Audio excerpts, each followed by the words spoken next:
What's up guys? For today's video, may ganitong merienda din ba sa lugar ninyo? Ay kung taga Quezon Province ka ay malamang sa malamang ay alam mo na ang tawag din eh. Ari nga pala ay pinaltok kung tawagin at ganito siya niluluto. Let's go! So, unang first step, magbababad lang tayo ng malagkit na bigas. Sumunod na next step ay ipapagiling na natin aring malagkit na bigas. Sadyang dapat ibinababad muna yung malagkit na bigas sa tubig para naman madali itong magiling. Giling-giling. Giling-giling. Next, imasahi lang ng konti itong nagiling na bigas at simulan na nating bilog-bilugin yan. Ay siya, madami-dami are, edi pagtulong-tulungan na iyan. Hala, sige, bilog. Loh!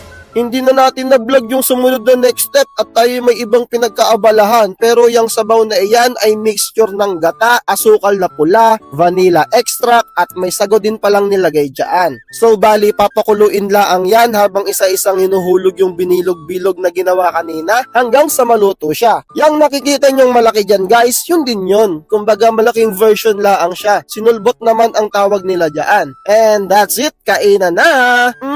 Sarap niyan guys, lalo't bagong luto. Perfect na perfect sa tag-ulan at malamig na panahon. Grabe, all-time favorite ko iyan kapag kami nauwi ni Jowa dito sa Quezon Province. Sa lugar ninyo guys, may ganaring luto din ba? Master Sedi, out!